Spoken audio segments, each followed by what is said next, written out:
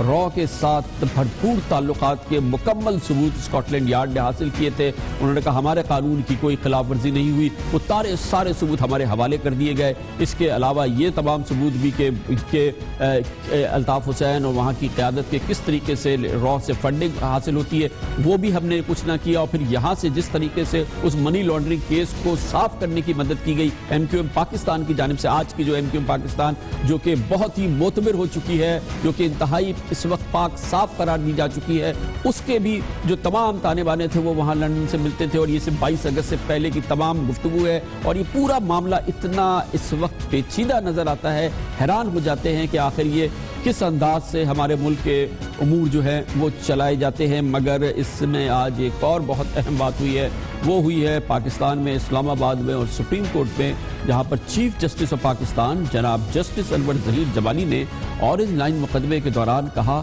کہ لگتا ہے پاکستان میں جمہوریت کے نام پر بادشاہت قائم ہے، یہاں پر جمہوریت کے نام پر بادشاہت قائم ہے، یہ کہا ہے سپریم کورٹ آف پاکستان کے چیف جسٹس نے۔ کے بارے میں بات کرتے ہیں چھوٹے سے وقفے کے بعد۔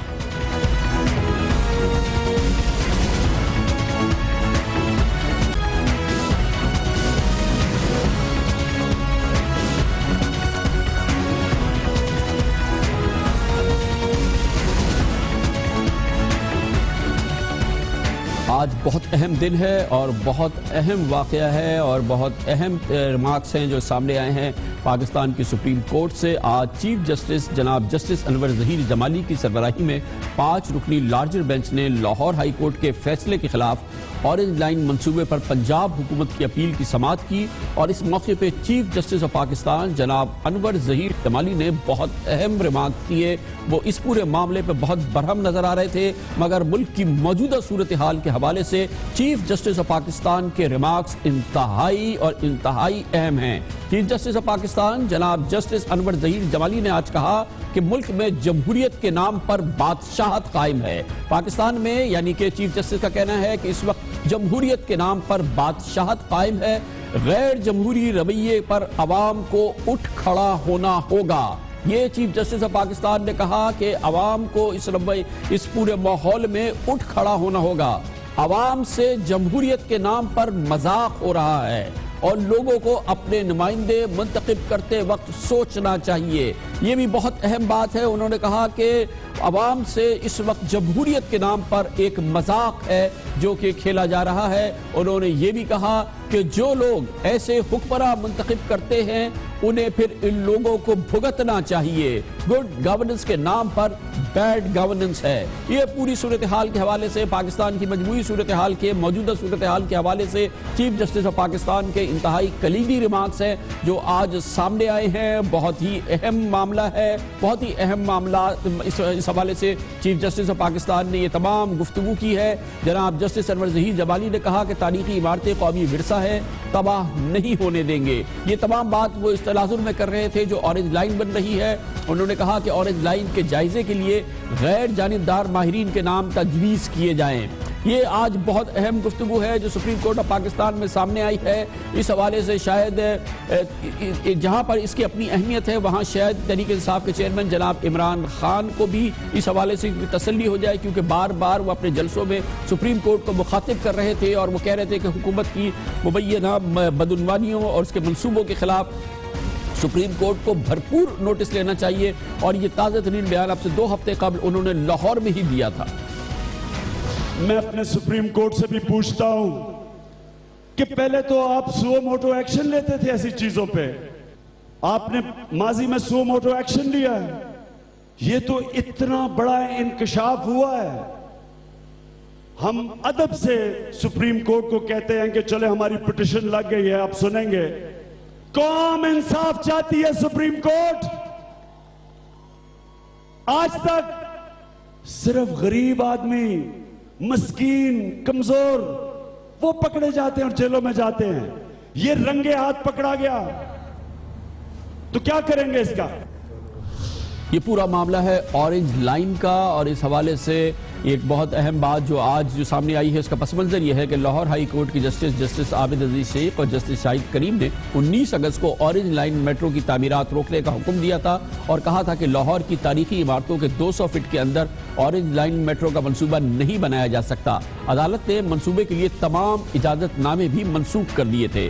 اب یہ معاملہ چیلنج ہوا ہے اور یہ سپریم کورٹ آف پاکستان میں پہنچا ہے, اور اس منصوبے کے حوالے سے آج سماعت تھی جو چیف جسٹس آف پاکستان کو کہنا پڑا کہ پاکستان میں جمہوریت کے نام پر بادشاہت قائم ہے اور عوام کو اس پورے معاملے میں اٹھ کھڑا ہونا ہوگا. اورنج لائن منصوبے کا بجٹ تقریباً 215 ارب روپے تک پہنچ چکا ہے. یہ پنجاب کی تاریخ کا سب سے بڑا منصوبہ ہے, جبکہ پنجاب کا حالیہ بجٹ تعلیم کے لیے محض 137 ارب روپے اور صحت کے لیے تقریباً 200 ارب روپے ہے. یعنی کہ پورے پنجاب کے لیے جو صحت کا بجٹ ہے اس سے کہیں زیادہ اورنج لائن کا منصوبہ ہے, اور تقریباً دگنا ہے جو تعلیم کا بجٹ ہے پنجاب کا. اورنج لائن منصوبہ اتنا بڑا ہے جو کہ ظاہر ہے کہ لاہور میں یہ اورنج لائن بنائی جا رہی ہے. شاید یہ وجہ بھی ہے کہ اس منصوبے کے خلاف عوامی اور سیاسی سطح پر احتجاج بھی سامنے آیا ہے, اور اس حوالے سے مختلف پہلوؤں پر بھرپور احتجاج بھی کیا جا رہا ہے اورنج لائن منصوبے کے حوالے سے. اورنج میٹرو ٹرین 27.1 کلومیٹر طویل ٹریک, 162 ارب روپے کی اورنج ٹرین دنیا کا مہنگا ترین منصوبہ ہے. 200 ارب روپے کی اورنج ٹرین لاہور میں صرف 27 کلومیٹر پہ. اورنج لائن تحفہ ہے, تحفہ. ایک ٹھیلے کی بھی کرپشن آپ آج لے آئیں تو میں گھر چلے جاؤں.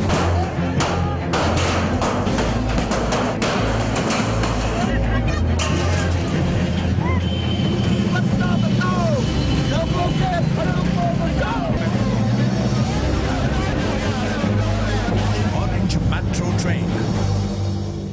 جن 11 عمارتوں کے اطراف میں لاہور ہائی کورٹ نے تعمیرات روکنے کے احکامات دیے ان میں شالامار باغ, گلابی باغ, چوبرجی, زیب النساء مقبرہ, Lakshmi building, general post office, supreme court registry, Aiwan Auqaf, Saint اور یو چرچ, اور اس کے علاوہ موج دریا دربار شامل ہے. وزیر اعلیٰ پنجاب جناب شہباز شریف کا اصرار رہا ہے کہ اورنج لائن منصوبہ وزیر قومی مفاد میں ہے, جس سے تاریخی مقامات اور ثقافتی ورثے کو کوئی نقصان نہیں پہنچے گا. اس کی مزید تزئین و آرائش کی جائے گی. مداری سے کرتا ہوں کہ تمام ہمارے جو تاریخی مقامات یا ثقافتی ورثے جو اس روٹ پہ آتے ہیں ان کو نہ صرف قطعاً وہ کوئی ان کو اوپر خدا نخواستہ ذوف نہیں آئے گا, بلکہ ان کو ہم رینوویٹ کریں گے انشاءاللہ. اس کے لیے بھی ہم نے اس منصوبے میں فنڈز مہیا کیے ہیں. ہم نے جو زمین کی ہمیں ایکسٹرا ایکوزیشن کرنی پڑی, اچھی خاصی خطیر ہمیں رقم جو ہے وہ ہم نے مختص کی, اور میرا خیال ہے کہ ڈزنز آف کنالز ہم نے ایکسٹرا ایکوائر کی.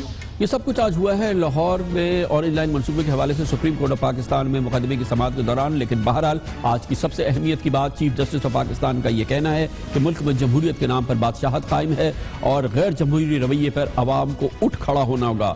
اس حوالے سے ہم بات کرتے ہیں اور اس کے لیے ہمارے ساتھ موجود ہے لاہور ہائی کورٹ کی سابق جج اور پاکستان کی ممتاز ماہر قانون جناب محترمہ جسٹس ریٹائرڈ ناصرہ جاوید اقبال.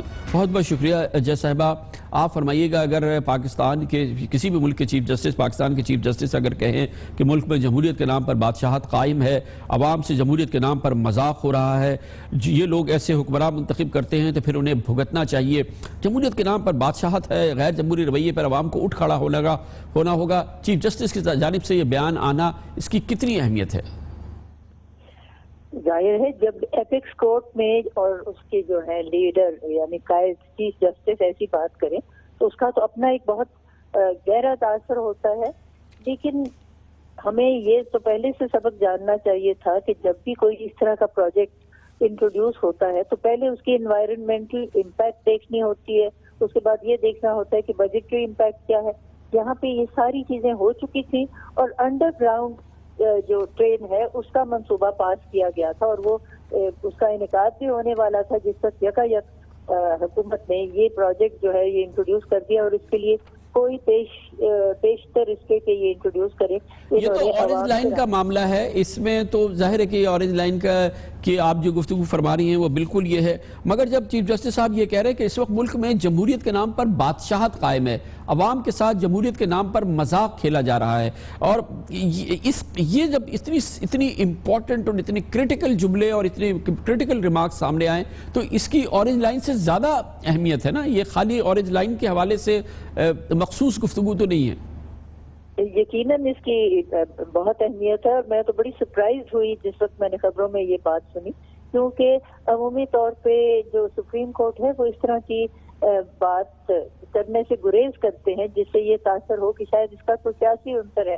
لیکن ظاہر ہے کہ یہ اتنی زیادہ ان کو یہ بات تکلیف دہ لگی ہوگی کہ بغیر اس بات کا تاثر کا اندازہ لگائیے انہوں نے یہ بات. جی ہاں ظاہر ہے بہت بہت اہمیت ہے. بہت بہت شکریہ جسٹس ریٹائرڈ ناصرہ جاوید اقبال ہمارے ساتھ تھیں. اورنج لائن منصوبے کی طرف آتے ہیں اور سپریم کورٹ میں اور لاہور ہائی کورٹ میں سول سوسائٹی کو ریپرزینٹ کر رہے ہیں ممتاز لائر جناب اظہر صدیقی جو کہ ہمارے ساتھ موجود ہے. کیا آج کی کارروائی بہت اہم ہوئی ہے اظہر صاحب؟ اس کے بارے میں کچھ بتائیے نا. اورنج لائن کے حوالے سے آج چیف جسٹس صاحب کے بڑے کرٹیکل ریمارکس اسی بیک گراؤنڈ میں سامنے آئے. بنیادی طور پر آج حکومت پنجاب ماس ٹرانزٹ اتھارٹی کی طرف سے اپیلیں دائر ہوئیں. پہلے کچھ ویڈیوز دکھائی گئیں، اس کے بعد حکومت پنجاب اور ماس ٹرانزٹ اتھارٹی کے وکیل مخدوم علی خان نے کہا کہ ہم ورثے کو بچانا چاہتے ہیں. عدالت کے بھی یہ سوالات تھے تو وہاں اس کے بعد انہوں نے کہا کہ باقاعدہ اس کے لیے کمیٹی تشکیل دینے کے لیے تیار ہیں جو ورثے کو بچا سکے گی، اور اس کے لیے تین ایکسپرٹس کے نام پوچھے ہیں. وہ 3 انہوں نے نام دے رہے ہیں، ہم نے دے رہے ہیں. عدالت کے سامنے ہم نے رکھا کہ یہ معاملہ صرف اس حد تک نہیں ہے، اتنا بڑا میگا پروجیکٹ ہے، این او سی لیے بغیر یہ پروجیکٹ شروع کر دیا گیا اور اس دوران لیا گیا. عدالت آئندہ سے کوئی نہ کوئی ایک لائحہ عمل طے کرے کہ این او سیز وغیرہ چاہے ماحولیات کے ہوں یا ہیریٹیج کے ہوں وہ وقت سے پہلے لیے گئے اور شفافیت کو برقرار رکھا جائے. اب عدالت کے سامنے یہ معاملہ کل 3 نام ہم نے دینے ہیں جو ایکسپرٹس کے ہوں ہیریٹیج کے اوپر حکومت پنجاب کی طرف سے اور ہماری طرف سے دینے. بہت بہت شکریہ جناب اظہر صدیق ہمارے ساتھ موجود تھے. کمرشل بریک اور اس کے بعد ذکر کرتے اس متنازعہ خبر کا جس کا چرچہ رہا ہے گزشتہ ہفتے جو کہ اخبار ڈان میں شائع ہوئی تھی کہ سول اور ملٹری قیادت کے درمیان سخت اختلافات ہیں یا رنجش پیدا ہوئی ہے ملک میں کالعدم تنظیموں کے حوالے سے کارروائی کے معاملے میں. اب اس معاملے کو حکومت بہت سخت لے رہی ہے. وزیر داخلہ جناب چودھری نثار علی خان نے کہا ہے کہ وہ اس خبر کی جڑ تک پہنچیں گے اور اس کے لیے چاہے کچھ کرنا ہو وہ کریں گے. اس کی بات کرتے ہیں چھوٹے سے وقفے کی بات.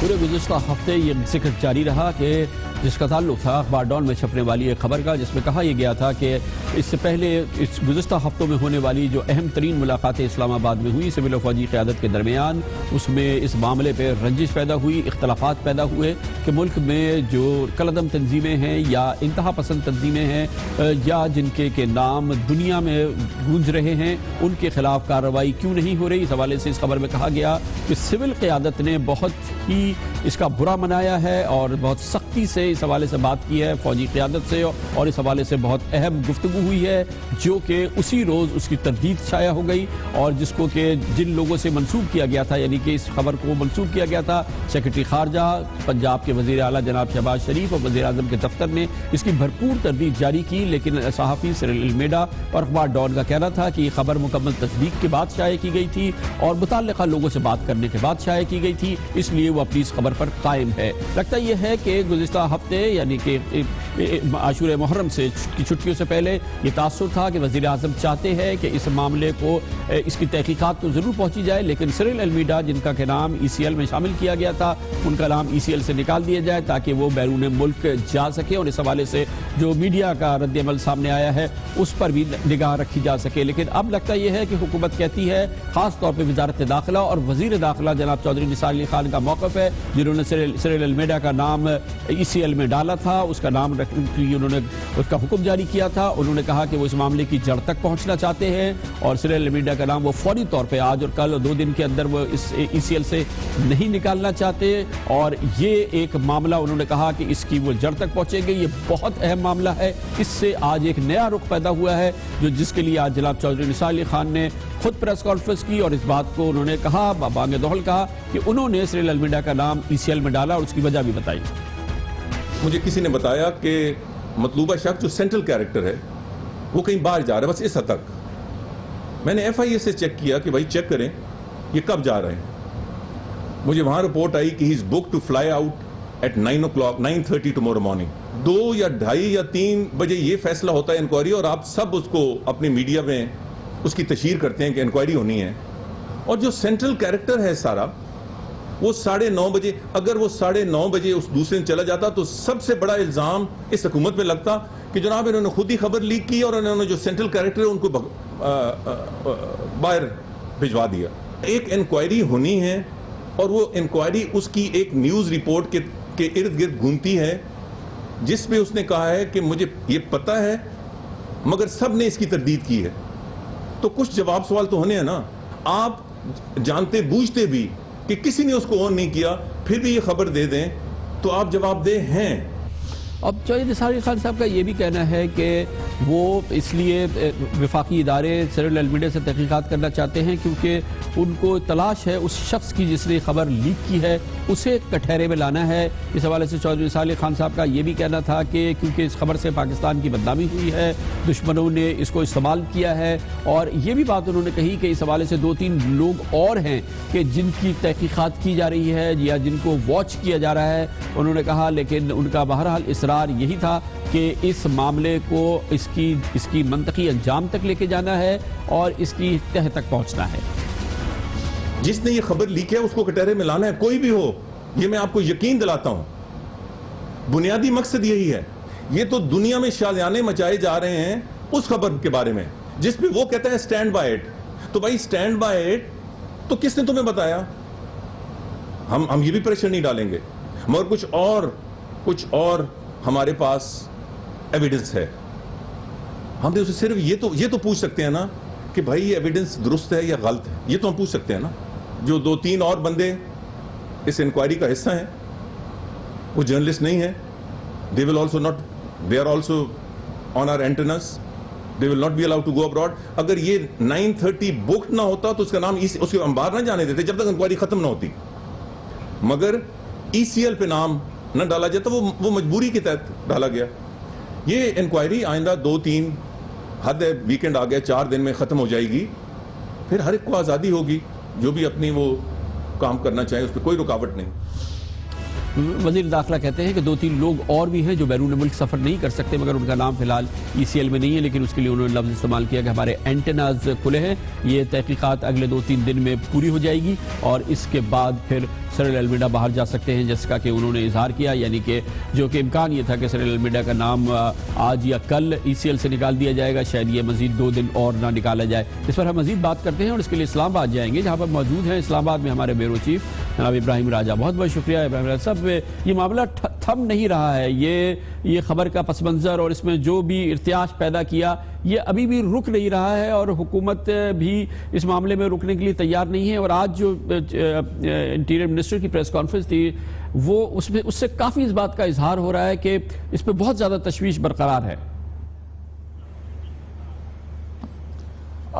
جی کامران صاحب, یہ معاملہ حکومت کے لیے کس قدر حساس اور کس قدر اہم بن چکا ہے اس کا اندازہ اس بات سے لگایا جا سکتا ہے کہ آج پرائم منسٹر نے آذربائیجان جانا تھا, لیکن آذربائیجان ان کی روانگی سے پہلے وزیر داخلہ چودھری نثار خود براہ راست پہنچے ایئر بیس پہ. انہوں نے پرائم منسٹر کی روانگی سے پہلے یہ ضروری سمجھا کہ پرائم منسٹر سے ملاقات کی جائے. انہوں نے اس ملاقات میں پرائم منسٹر کو بریف کیا کہ اس معاملے کی تحقیقات کہاں پہنچی ہیں اور یہ معاملہ کس قدر حساس ہو چکا ہے.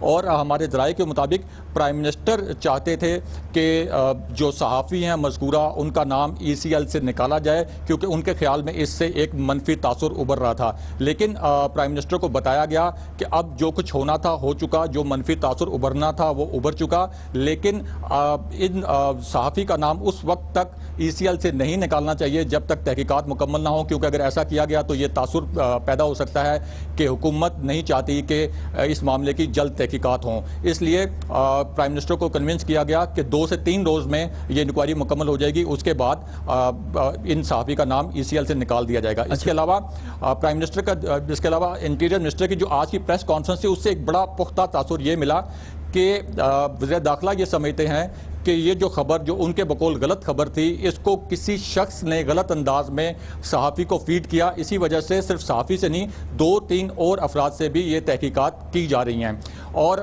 ظاہر ہے کہ یہ وہی افراد ہو سکتے ہیں, اس تحقیقات کا محور وہی افراد ہو سکتے ہیں جو کہ اس میٹنگ میں شریک تھے. تو اس سلسلے میں وزارت داخلہ کے ذرائع نے ہمیں بتایا ہے کہ ایک تحقیقاتی کمیٹی بنائی گئی ہے جس کے سربراہ وفاقی وزیر زاہد حامد ہیں, اور انہوں نے مذکورہ صحافی سے رابطہ بھی کیا ہے تاکہ ان کا بیان ریکارڈ کیا جا سکے. اور ہمارے ذرائع کا یہ کہنا ہے کہ حساس ادارے یہ چاہتے ہیں کہ صرف صحافی سے تحقیق نہ کی جائے بلکہ ایکچولی اس شخص کا پتہ لگایا جائے جس نے مبینہ طور پر یہ غلط خبر غلط طریقے سے صحافی کو فیڈ کی. بہت بہت شکریہ. اس کے ساتھ ہی ہمارے آج کے پروگرام کا اختتام ہوتا ہے. کل آپ سے پھر ملاقات ہوگی. کل تک کے لیے کامران خان کو اجازت. اللہ حافظ ناصر.